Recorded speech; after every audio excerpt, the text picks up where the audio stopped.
He broke my ribs. I can't breathe. Please, help. The phone screen blurred. Or maybe that was her eyes. Hanaseo couldn't tell the difference anymore. She lay on the cold, hardwood floor of the apartment that looked like a dream from the outside. High ceilings, floor-to-ceiling glass, a view of Busan's harbor that tourists photographed from the street below. The kind of home that made people say she must be so lucky. She wasn't lucky. She was dying. Each breath came in jagged fragments, shallow pulls that never reached the bottom of her lungs, like trying to fill a cracked jar. Every inhale lit the left side of her chest on fire. She had learned, over 26 months, not to scream. Screaming pulled his attention back, and his attention right now was the most dangerous thing in the room. Again, if this already has your heart racing, hit that like button, subscribe to the channel, and turn on notifications, because this story only gets darker, deeper, and more intense from here. Trust me, you don't want to miss what happens next. She kept her face still. She focused on the ceiling. She breathed through it. Behind her, Daniel Cho stood by the window. He was straightening his cufflinks. He was always straightening something after. His collar, his jacket, his expression. As if the violence were a wrinkle he simply needed to smooth away before stepping back into the world. "You know why this happens," he said.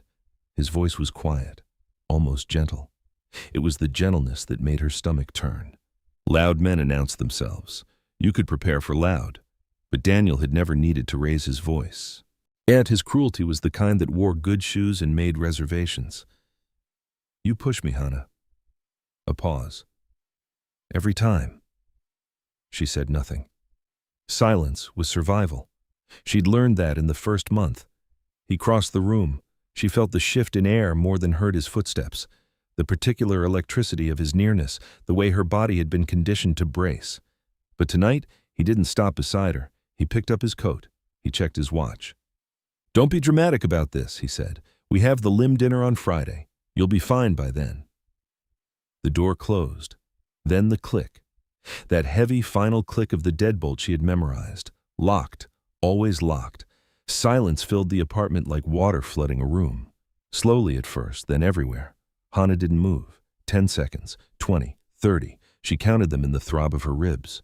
At 60 she moved. Pain split through her left side so sharply she bit down on her own lip to contain the sound. Her fingers spread across the floor, searching, dragging, clawing forward. The room tilted. Her vision narrowed at the edges like a tunnel collapsing. The phone. Where was the phone? Daniel usually took it. It was part of the architecture of her life with him. The taken phone, the controlled schedule, the curated isolation. She had no idea who still had her number after 26 months of slow disappearance. But tonight, his anger had arrived faster than his strategy. He had slapped it from her hand. It had skidded beneath the sofa. He hadn't noticed. Her fingers found cold glass. She pulled it free. The screen was shattered. A spiderweb of cracks running corner to corner, the display fractured but still glowing. Borrow battery, 1%. The notification blinked like a heartbeat counting down. She didn't have time to think. She didn't have the luxury of a clear mind or a steady hand. She pulled up her messages. She typed her brother Jiho's number, the one she had called every birthday since she was 7, the one she had pressed into memory like a lifeline. Her vision doubled. Her thumb slipped on the cracked glass, a wrong digit. She didn't see it. She pressed send. The screen blinked red once, then black. The apartment fell completely silent. Hana rested her cheek against the floor and waited. She imagined Jiho's voice. She imagined the sound of the door coming off its hinges. She imagined breathing, really breathing, without something breaking inside her chest. She didn't know the message had gone somewhere else entirely. She didn't know that 6 miles away, in a room that existed on no public record, a man was already reading her words for the second time.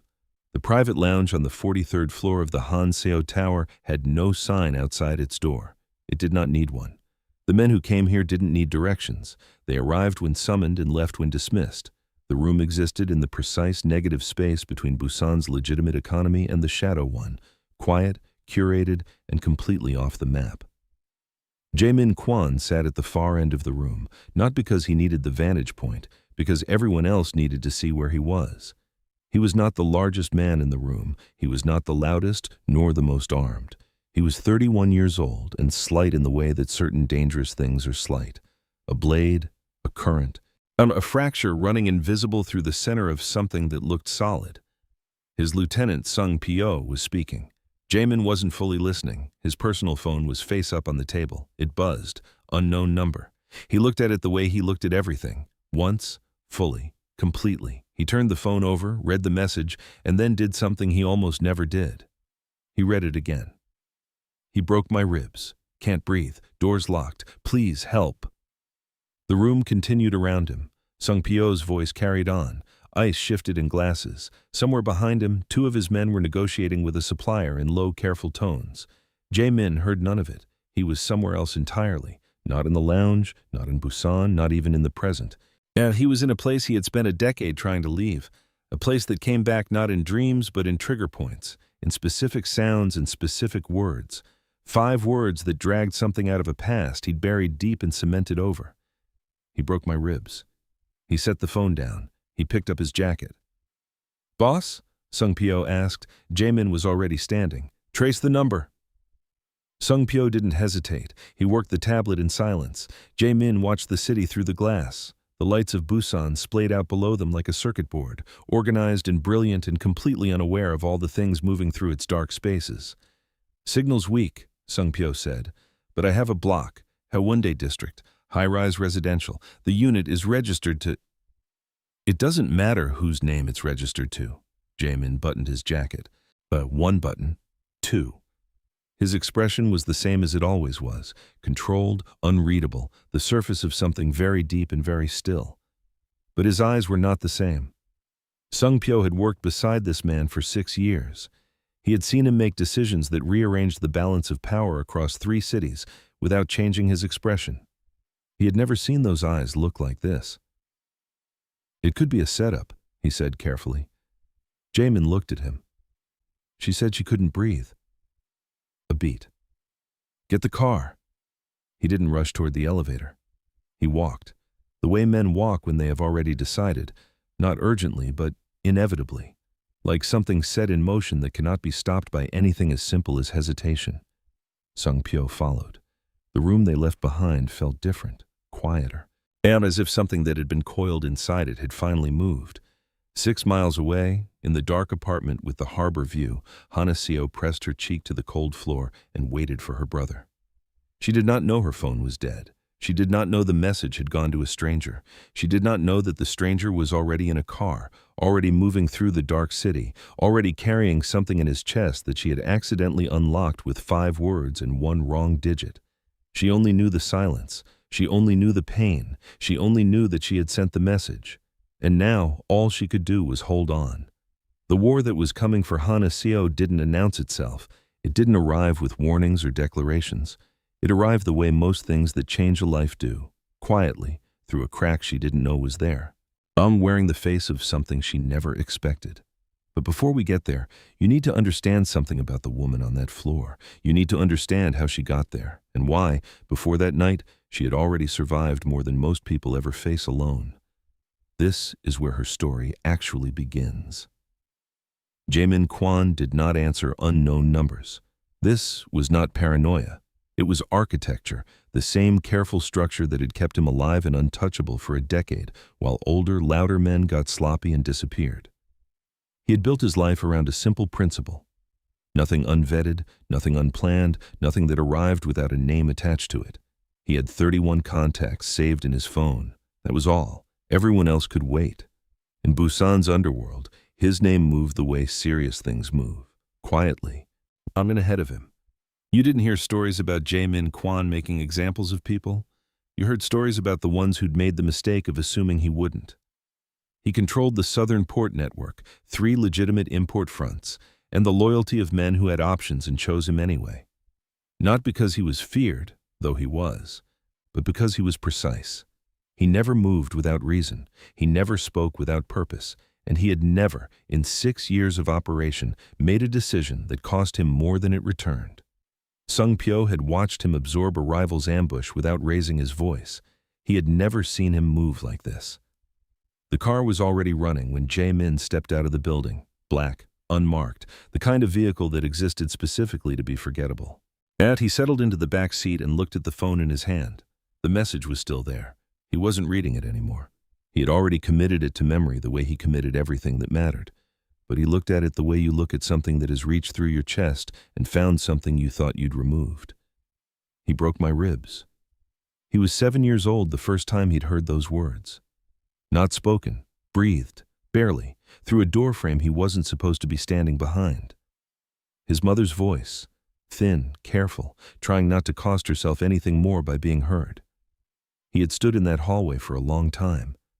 He had not been able to help her then. He did not think about it further. He didn't allow himself to. He simply noted the weight in his chest. Plus acknowledged it this way you acknowledge a scar. Yes, it's there. Yes, it's real. And then he set it aside and became the version of himself that was useful. Signal placed, Sung Pyo said from the front seat, tablet open across his knees.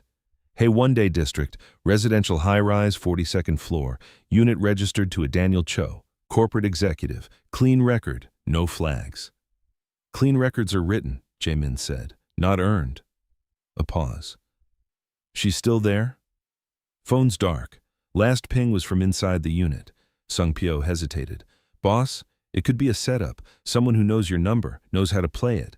Jae-min looked out the window. Busan moved past in corridors of light and dark, the city's bright surface and its shadow self layered on top of each other the way they always were. And he had lived in both long enough to know the difference between a trap and a cry. A trap was constructed. What he'd read was collapsing.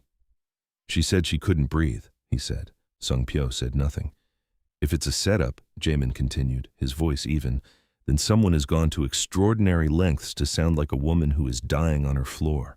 He turned from the window. And if it isn't, he didn't finish. He didn't need to.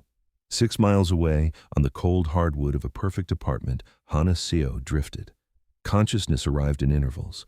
A few seconds of clarity, then the dark again, then back.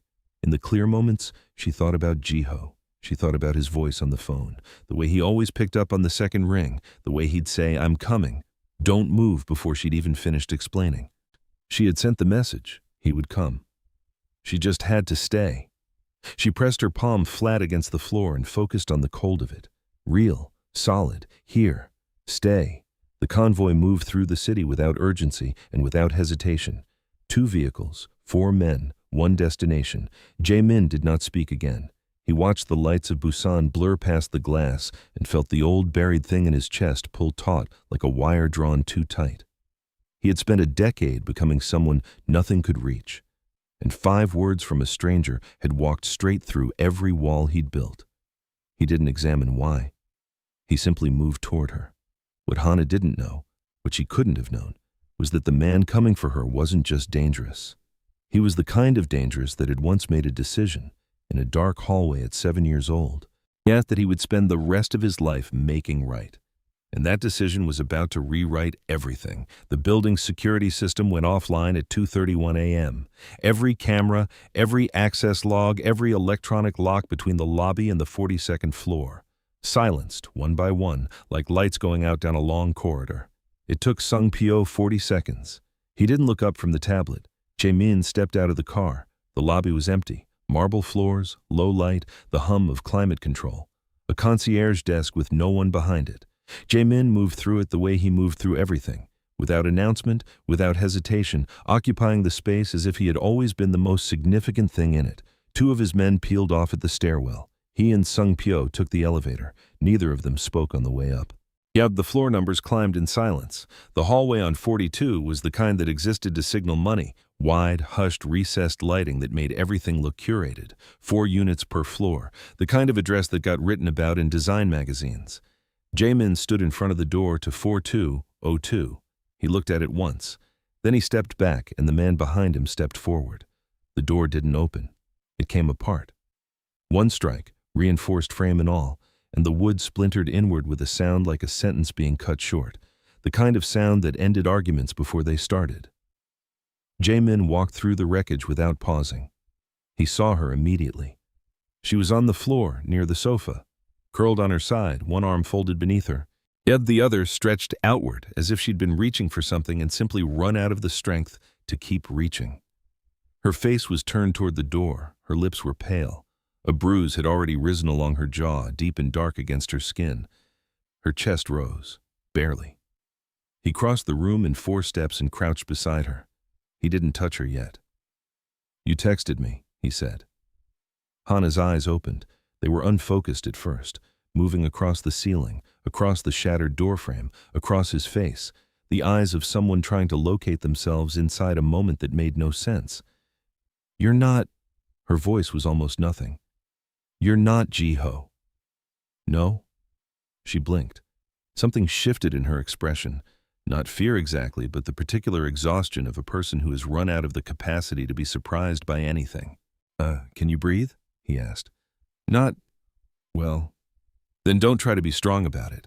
He slid one arm beneath her knees and one beneath her back, and he lifted her the way you lift something that matters, slowly, carefully, redistributing the weight before committing to the motion.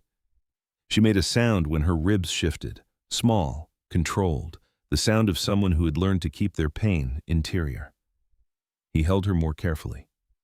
They were 4 steps into the hallway when the elevator opened. Daniel Cho stepped out. He was holding his phone, jacket on, expression composed, a man returning to a controlled situation. He registered the splintered doorframe first, then the 2 men in the hallway, then Jae-min, then Hana. His face changed. Put her down." His voice snapped into its authority register, the voice that worked in boardrooms and courtrooms, and on women who had been taught to respond to it. "I don't know who you are, but I will have you—" He didn't finish. Sung Pyo moved once. Daniel hit the wall with enough force to end the sentence, the composure, and whatever version of control he thought he still had. He slid to the floor. His phone skittered across the marble. Jae-min didn't look at him. He walked to the elevator and stepped inside. The doors closed. The floor numbers descended in silence. Hana's head rested against his chest. Her breathing was shallow but steadier now, or maybe she was simply too exhausted to notice the pain with full attention anymore. The elevator hummed around them. "You're not my brother," she said again. Quieter this time. Not frightened, just orienting herself. "No," Jamin said. A pause. "Then who are you?" He looked down at her. "Right now," he said, "the person taking you somewhere safe." She didn't answer, but she didn't pull away. And somewhere in the space between the 42nd floor and the lobby, the rigid thing that fear keeps in your chest, that constant, exhausting brace against the next impact, loosened. Just slightly. Just enough. The lobby doors opened. The night air came in cold and clean. Hana Seo breathed it in, shallow, careful, broken, and felt, for the first time in longer than she could remember, that the air on the other side of a door might not be worse than what was behind her. She woke up to the smell of antiseptic and something softer underneath it, linen, clean air. At the particular quiet of a room that had been deliberately insulated from sound. Hana didn't move. She had learned a long time ago that the first seconds of consciousness were diagnostic. You took inventory before you gave yourself away. Pain. Yes, left side, deep and constant, but duller than before. Light, low, gray, filtered through heavy curtains. Sound, almost nothing. A chair shifting, soft footsteps. She was not in the apartment. She opened her eyes. The ceiling was high and unfamiliar. Crown molding, recessed fixtures, the kind of room that had been designed by someone with taste and resourced by someone with money, but stripped of anything decorative, anything personal, functional elegance. A room that said comfort without saying home. "Don't sit up yet." A woman sat in the chair beside the bed. 50s. Gray-streaked hair pulled back severely, the composed expression of someone who had spent years in rooms where composure was required. She wore dark clothing over scrubs. A medical bag sat open on the table beside her. "2 fractured ribs," the woman said. "Bruised hip, laceration on your lower lip, closed now, mild concussion." She said it the way clinicians say difficult things, factually, without softening, because accuracy is its own form of respect. "You'll heal. It will take time." "Where am I?" "Somewhere safe." A pause. "My name is Yun Ji. I work for Mr. Kwan. Don't try to move unless I tell you to." Hana looked at the ceiling and absorbed this. Mr. Kwan, the man from the elevator. The man who had walked through her door like the door had no opinion about it. She was in a stranger's safe house. She had 2 fractured ribs and a concussion. Her phone was dead, and she had no idea what time it was or what Daniel had done after the elevator closed. She noted all of this. Then she breathed, carefully, shallowly, and waited. He came in an hour later, different from the night before. No jacket, sleeves pushed to the elbow, the careful precision of his appearance relaxed by increments. He stopped at the foot of the bed and looked at her the way he seemed to look at everything, fully, without performance. "How's the pain?" "Manageable?" "You're a poor liar." She held his gaze. "Why did you come?" He didn't deflect, didn't reframe the question or redirect it. He simply looked at the window for a moment, not avoiding her, just locating something inside himself before he spoke. "There was a woman," he said finally. She used to breathe like that. Quiet, shallow, controlled. Like she was afraid that taking up too much air might cost her something." Hannah said nothing. "I was too young to do anything about it then." His voice was even, uninflected.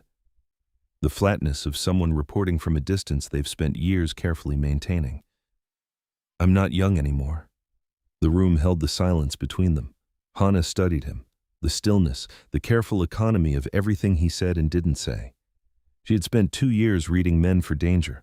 She was fluent in the language of it, the particular calm before escalation, the way control dressed itself up as consideration. This was different. She didn't trust it yet, but it was different. "I texted the wrong number," she said. "I know." "You didn't have to come."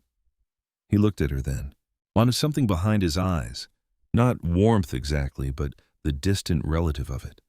"No," he said. "I didn't." He left the room without explaining further. Yanji brought tea. Hannah drank it slowly, watching the thin line of gray light at the edge of the curtain.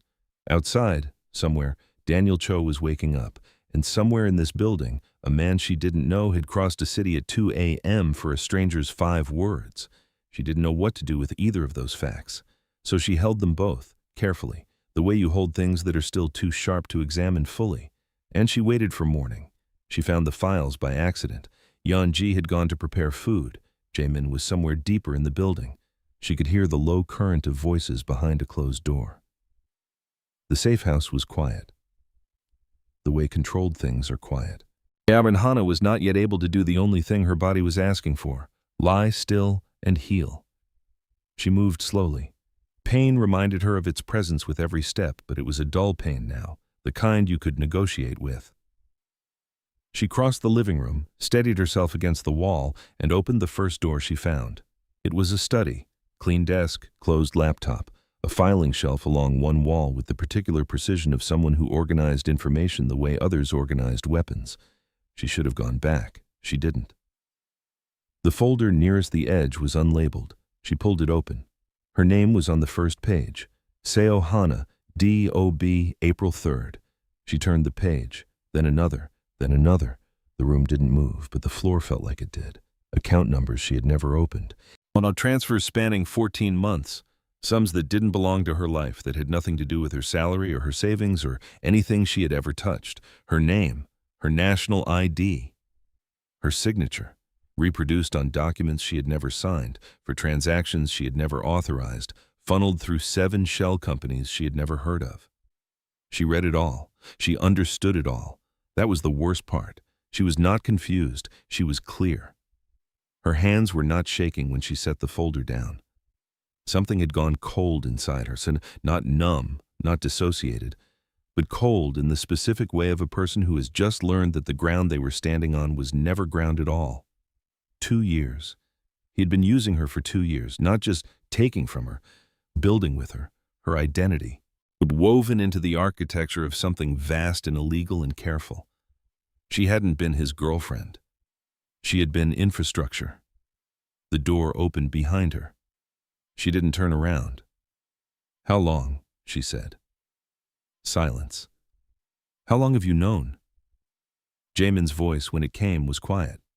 The way it was always quiet. Not soft, but measured. Precise. "Long enough." "That's not an answer." "No," he said. "It isn't." She turned. He was standing in the doorway, and he looked at the open folder the way people look at things they had hoped to manage differently. Not guilty, not evasive, just aware that the moment had arrived before he was ready to architect it. He wasn't just hurting you, Jamin said. He was protecting himself. Your name made everything he built untraceable. Clean records, clean exits, clean hands. A pause. You're not collateral damage, Hannah. You're the foundation. Something inside her chest broke open. Not loudly, not dramatically, but in the way that something carefully held eventually must. So they don't want him back, she said. Her voice was steady, steadier than she expected. They don't care about him at all. Jamin's eyes were level, certain. You're the key to everything they built. Every account, every transfer, every clean trail leads back through you. He didn't look away. Which means they're not coming for him. She said it before he could. The words settled in the room like something irreversible. They're coming for me. The first shot came at 3:17 a.m. Not close. 3 floors below, a window on the building's east face, but close enough. Jamin was already moving before the sound had finished traveling. And the safe house became a different kind of place in under 30 seconds. Doors sealed, lights killed, 4 men repositioned in the dark with the quiet efficiency of people who had rehearsed this particular emergency without needing to be told it was coming. Hannah sat on the edge of the bed and did not move. She had spent 2 years learning how to be still in dangerous rooms. This, at least, was a skill that transferred. Sung Pyo appeared in the doorway. Stay here. He was gone before she could answer. She stayed. She listened. 20 minutes of muffled voices, low and rapid, moving through the building. Then silence. Then Jamin. He came in without turning on the light and stood by the window, angling himself to see the street without being visible from it. The particular economy of someone accounting for all the angles. Attempted breach, he said. 2 men, east stairwell. A pause. They're gone. Gone meaning they made a decision and then reconsidered it. Hannah absorbed this. Daniel's network. He turned from the window. He isn't operating alone. He never was. The accounts your name is on, they run through 3 separate organizations. 2 of them are rivals. His voice was measured, but underneath it, there was something she was starting to recognize. The particular tension of a man who had been managing something carefully and has just watched it accelerate. By now, all 3 of them know you're here, which means they all want me, which means they all need you. He looked at her. There's a difference. The room was dark and very quiet. What do you want? She asked. Right now? To move you somewhere they haven't mapped yet. And after that? He didn't answer immediately. She had noticed this about him, the pause before the honest thing, as if he was checking it for weight before he handed it over. After that, he said, we dismantle it. Hannah looked at her hands. The bruises along her wrists were yellowing at the edges now, the body beginning the slow work of erasing evidence. She had spent 2 years watching evidence erase itself, bruises fading, explanations replacing them. I'm not running, she said. Hannah, I've been running. She looked up. For 2 years I ran in the smallest possible circles inside a locked apartment and called it surviving. I'm done running. The silence between them held a different quality now. He looked at her, not the way he had looked at her in the elevator, not the way he had looked at her in the bed. He looked at her the way he looked at things he was taking seriously. Then you need to be useful, he said finally. Not brave, useful. He moved toward the door. There's a difference. Teach me the difference. He stopped, turned slightly. You notice things, he said. I've watched you since you woke up. You read rooms. You track exits. A beat. That's not nothing. It's what you learn, she said, when every room has been dangerous. Something shifted in his expression. Not softness, something more precise than that. Tomorrow, he said. We start tomorrow. He left. Hannah sat in the dark and felt, beneath the pain and the fear and the cold clarity of everything she now knew, the first careful edge of something else entirely. The message came through Yunji's phone. That was how Hannah knew it was deliberate, not her number. She didn't have one yet, not Jamin's channels, which were sealed tight enough that nothing unvetted moved through them. They had used Yunji's number because they had been watching long enough to map the edges of her new life. We have your brother. Come to the Incheon Waterfront Warehouse, Pier 9. Alone. 2 hours. You tell anyone, Jiho doesn't come back. Below the text, a photograph. Jiho, zip-tied to a chair, alive, a cut above his eyebrow, his expression doing what his expression always did, trying to look unafraid and failing slightly. Her big brother, who had always picked up on the second ring, who would have kicked a door clean off its hinges if he'd received her message instead of Jae-min. She read it twice. She set the phone face down on the table. Then she stood and walked to the window and looked at the street below for a long time, doing the only thing that had ever kept her functional inside impossible situations, thinking before feeling. They wanted her to come alone because they needed her compliant. They wanted her frightened and isolated, making decisions from a place of desperation rather than logic. She recognized the architecture of it. It was the same architecture as the locked apartment, the taken phone, the curated isolation, different scale, same principle. The question was what she did with that recognition. She could tell Jae-min. She turned the option over carefully. He would move. He would plan. He would take the situation and contain it with the same precise authority he brought to everything. And Jiho would probably be recovered intact. But she had watched him operate long enough to understand that his version of safe and the version that prioritized her brother above everything else were not necessarily identical. She could not carry that uncertainty. She packed what she needed in 11 minutes. The layout of Pier 9, pulled from the city infrastructure files Sung Pyo had shown her how to access. A charged phone Yeonji kept in the kitchen drawer, enough cash, the small canister she had started carrying 2 weeks ago without announcing it to anyone. She left while Jae-min was in his 10 p.m. call. The night was cold and the city moved around her with its usual indifference. She took 3 different vehicles. Old habit. Jiho had taught her that, years ago, as a joke. If you're ever running from someone, never go straight. He'd been talking about their father during an argument. She hadn't imagined using it for this. The pain in her ribs had settled into something manageable over the weeks. Now it sharpened again with the cold, with the tension, with the particular physical language of fear she had learned to translate rather than surrender to. Pier 9 was exactly what the satellite image had shown. A disused industrial warehouse at the waterfront's dead end, 2 loading bay doors, the smell of salt and rust and something chemical underneath. Light inside. Dim. Deliberate. She walked through the side entrance without announcing herself. Daniel was already standing in the center of the space. Jiho was behind him, still restrained, eyes widening when he saw her. Hana. Daniel's voice found its gentle register immediately. The one she had once believed was his real voice. I'm glad you're reasonable. Is he hurt? He's fine. A pause.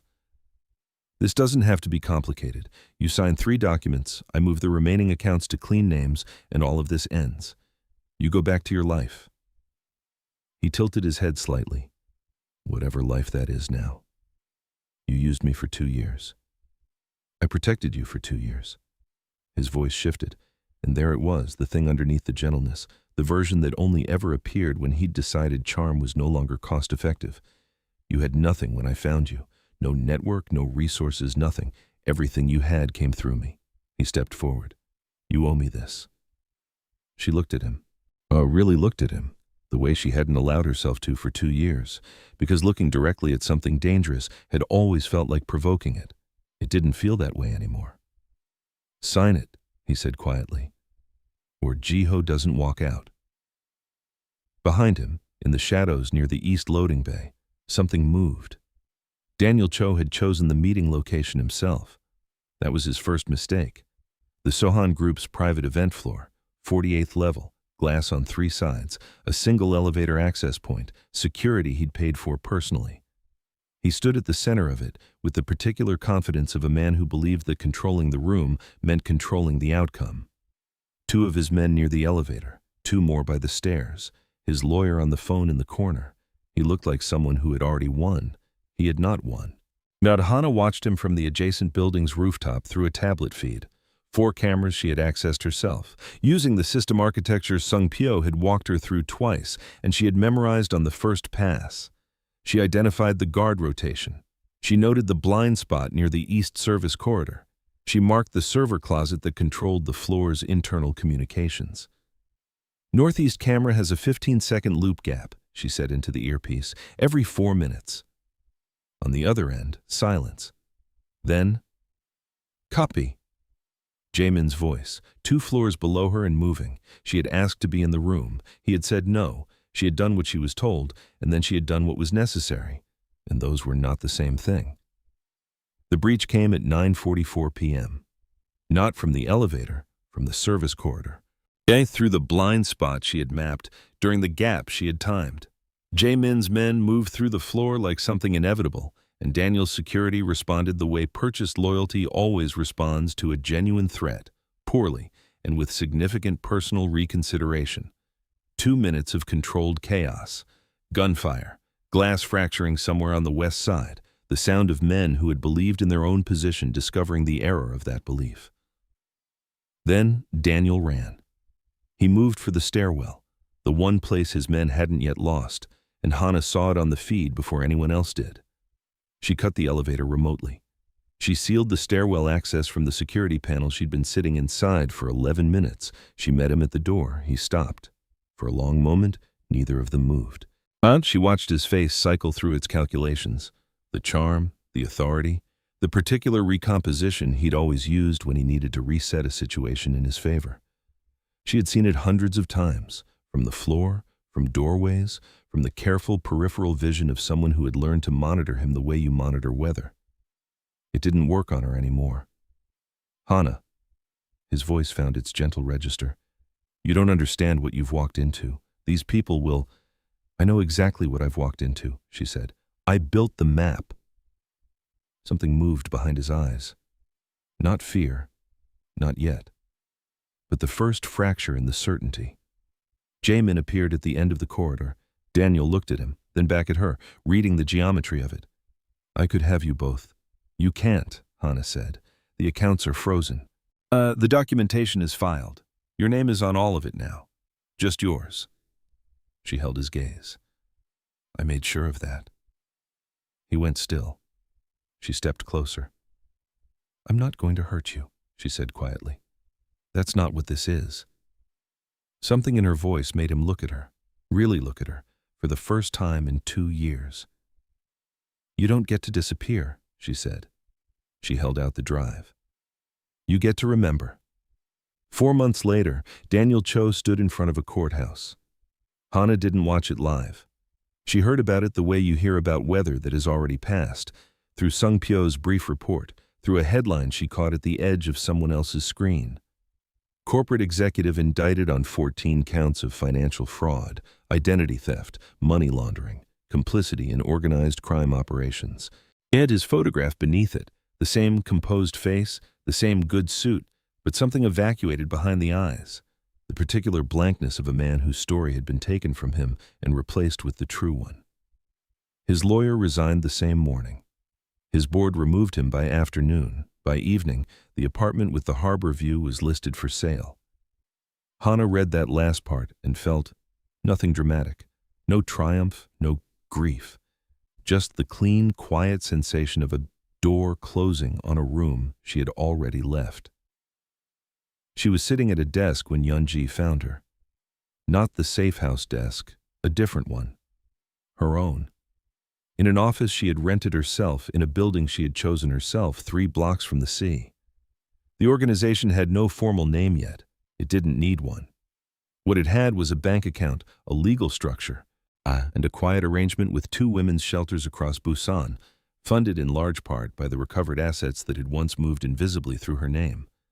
The courts had returned what they could. Jamin had redirected the rest through channels she had chosen not to examine too closely, to places she had chosen very deliberately. She had not asked him how. He had not explained. This was becoming the grammar of them, what was said and what was simply understood. He arrived in the late afternoon, the way he usually did, without announcement, without performance, filling whatever room he entered with that particular quality of presence that she had stopped trying to name. He set a coffee on her desk. She looked up. The last of the Yoon accounts cleared, he said. Your name is off everything. I know. She paused. Thank you. He didn't deflect it this time, just nodded once, the way he accepted things that were true. She opened the desk drawer. The phone was inside. Her phone, the one from that night. Screen shattered beyond function, the battery long dead, the case cracked at one corner where it had skidded across the floor of the apartment she would never go back to. She'd kept it. She wasn't entirely sure why, not as a reminder of the worst night. She didn't need objects for that. More as evidence of the precise moment when everything that came after became possible. A wrong digit, a 1% battery, a message that had traveled 6 miles in the wrong direction and landed exactly where it needed to. She set it on the desk between them. Jae-min looked at it. "One mistake," she said. He looked up. Oh, something behind his eyes. Not the distant relative of warmth she'd catalogued in those early days, but the thing itself, close and unguarded. "Or the right one," he said. "She texted the wrong number, and it saved her life. But here's what nobody tells you about surviving.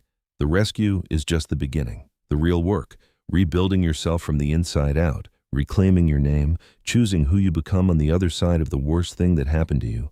That part, nobody does for you. Hana Seo did it herself, one decision at a time. If this story made you feel something, don't just scroll away. Hit like, share this with someone who needs to hear it, and subscribe for more stories that stay with you long after they end. And tell me in the comments, what would you have done if you were in her place? We read every single one.